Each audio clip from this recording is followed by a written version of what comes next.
a hand job. Right. It's a massage with a hand job at the end. With a release at the end for a man, usually. But it could happen for a woman, so That's right. But, and so what happened was a lot of the practitioners there were just hungry to learn more of the actual skills and tools of the temple priestess or priest and take it beyond just that definition and really deepen their skills as practitioners. And also to do more education to educate the public that there's a lot more to sacred sexuality and the learning the tantric arts, of course, than there is just the sexual aspects or just because tantra is way more than just about sexuality, of course. Right. So from there we went to Egypt. Yeah, that's what now you're talking. I want to hear what happened in Egypt. So Egypt was interesting because I met with some friends of mine who had done some trips there before, and we couldn't actually have a conference there or a gathering or even do public talks there because the people very much living in Egypt. Egypt years ago. The temples of Isis and the ancient culture of Egypt had many sexual rites and rituals. It was a very rich culture and a very advanced culture and a very amazing, powerful culture. And the temples were very strong there. And you go there today, right now, and basically the Muslim world has taken over what was the Egyptian temple arts. And there are a handful of Egyptian people, and we met with some of them, and they are very much wanting to recultivate the true Egyptian rites and the temple arts.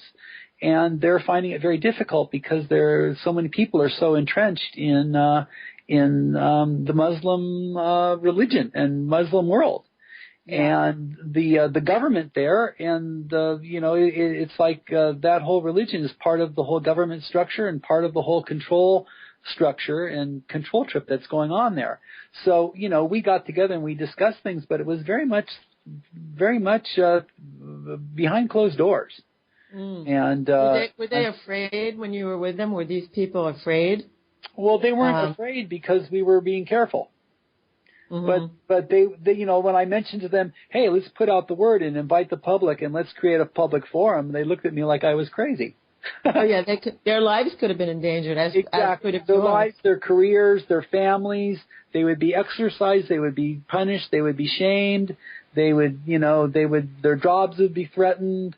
They would be cast out. All that kind of stuff. So you have to be careful in those countries. Yeah, while supporting people in their sexual freedom. I have the feeling, I always say this, I don't, some people have argued with me, but I feel that Tantra, the kind of Tantra that you and I know, I feel that actually started in Egypt.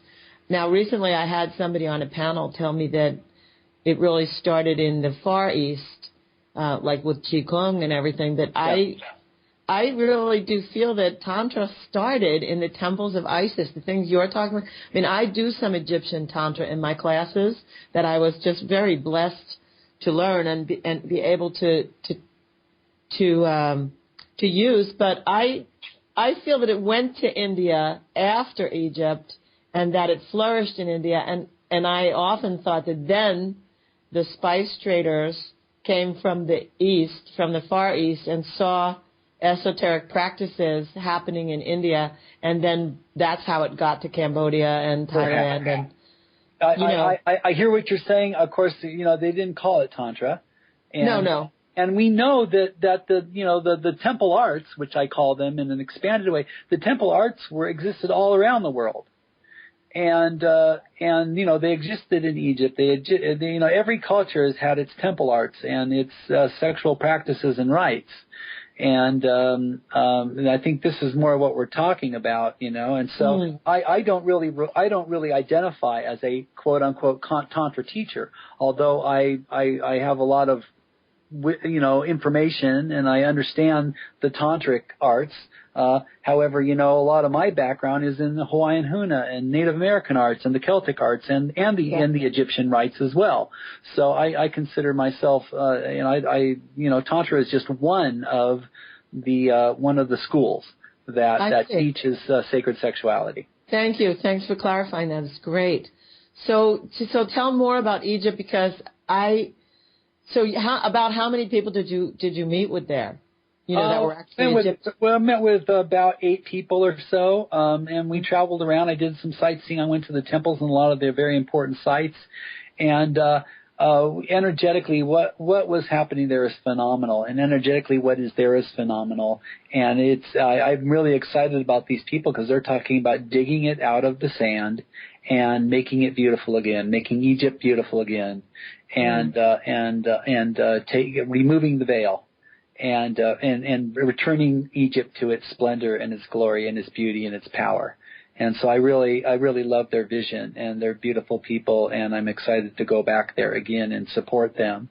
From there, we went down to South Africa, and where we had another conference of African educators and practitioners, and that was phenomenal down there. And we actually have one of the practitioners from Africa, a beautiful man, coming to the conference that's going to be here in Sedona this May 8th, 9th, 7th, 8th, and 9th, or 8th, 9th, and 10th.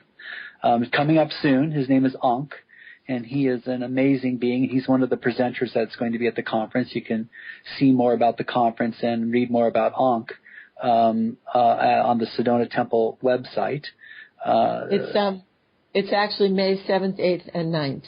Great. Thank you for that clarification. And I plan to be there, too, and I can't wait to meet Ankh.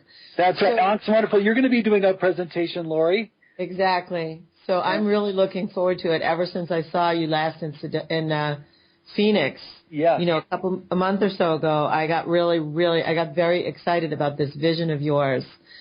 So what's happening in Africa? Like, you were in South Africa. I don't know I knew the old government customs of South Africa, but I have no idea what kind of religion they have there or how suppressed people are or what have you. So how was the difference between South Africa and England, South Africa and the U.S., South Africa and Egypt? Yeah, no, South Africa is really amazing. They had basically a whole change in government that was bloodless. It's phenomenal. The way people are working together, cooperating down there. The World Cup is happening there this summer. It's really wonderful what's happening there, and I'm very excited about the healing that's happening in that country. There's a lot of issues that are evolving and being resolved, and so we'll be speaking about some of those things at the conference. But you can talk about all these things out in the open. They have a lot of challenges and a lot of problems around sexuality down in South Africa. There's a huge issue around rape and power over. It's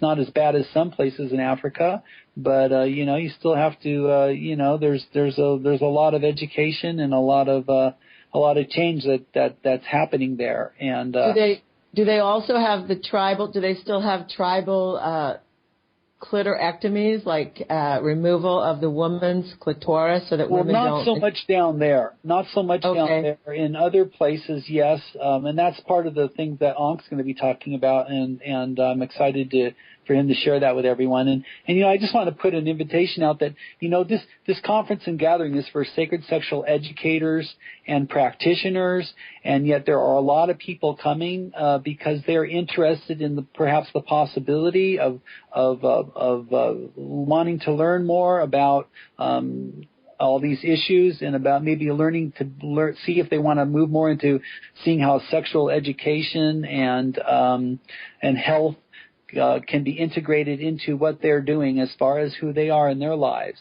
So, it's open to people who are interested in the subject and want to hang out with a lot of amazing people with a lot of mastery in terms of the sacred sexual healing arts and the temple arts. What was interesting there is that the next conference is going to be coming up here in December, and it'll be in Cape Town this year. Last year it was in Johannesburg, and Cape Town's a beautiful city, and there's going to be a training down there as well in December.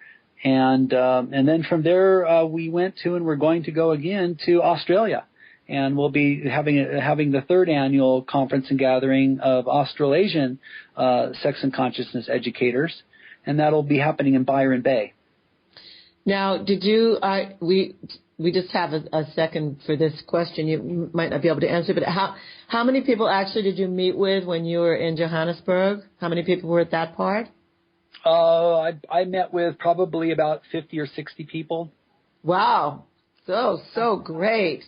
And then you went to Australia, and how did you find it in Australia? I mean, my experience with Australians is that they're very open. Oh, they're great. And very self-expressed. You know, and we've done 2 of these conferences, you know, so this is going to be the 3rd one coming up. And this year we've got a professional conference organizer, and she is looking to make this the largest gathering of sacred sexual educators and sex and consciousness educators in the world. So we've got the Byron Bay Community Center, and there's a lot of people coming from all over the place to meet in Byron Bay for this conference that's going to be in February. So, and a lot of us are going to be doing a lot of planning and networking about that in May here in Sedona for the conference coming up here this month. Wonderful. Wonderful. Yeah. I want to go back, you know, you're on this really huge mission of uniting sex educators around the world, having them be treated well, having them feel safe, having them be able to connect with each other and learn from each other. And then you're also, you know, I don't even want to say your submission. I'm going to say your parallel mission. Okay. Is to have people who are just starting on the path, people who are just curious, or people in other helping professions, psychologists, sociologists, psychiatrists, whatever. It's to have them come also to these conferences and start to learn from powerful practitioners and from powerful professionals. Now, when did you get this vision? How did you wake up one day and go, okay, this is it? Well, you know, I think what happened was, understanding the arts and the shamanic arts and the sexual healing arts and all those things for many, many years, what I noticed is that so many of the people that had information didn't really have a lot of the tools and practices, and they weren't really integrating them into their lives. And I felt like there were a lot of people coming to the States in the Neo-Tantra movement, teaching things about sacred sexuality and Tantra, and yet they were missing a lot of pieces as far as the whole picture and what the intention is about. So for me, it was a way to up-level the quality of people teaching sacred sexuality, the tantric arts, and shamanism, and at the same time have them come out and be seen and celebrated for the amazing gifts that we all have to offer. And I see that our communities and the world really needs to revere and celebrate who we are, because we're part of the resolution. We're part of what's going to help shift the pain and suffering on the planet into more joy, health, and happiness. So that's a lot of it, because so many teachers of these arts were kind of again needing to heal their own guilt, fear, and shame of who they are. Exactly. So I guess the point really is then to keep exposing the teachers to each other, to be able to hold each other, teach each other, share our gifts and our strengths, and at the same time relieve ourselves of our own places that we're stuck, our own guilt, shame, and blame, and to actually, at the same time as we're walking that walk, to be able to be on showcase, to be able to interact with, to be able to connect with all the other people out there who are interested in this, so the planet can speed up its healing. Yay! That sounds really good to me, Laurie. Well, and Laurie, I just want to thank you for doing all that you do, all the amazing workshops that you've been teaching for years. This wonderful radio show that brings so much great information and support to people, and just being the joyous being that you are. Thank you. Thank you so much. I really appreciate the acknowledgement, and I appreciate you being on the show. I really appreciate you. I'm coming to appreciate you more and more, and what you're doing. I think it's just a great, huge, big trip that's happening, and you're sharing it with so many amazing people. So I really thank you.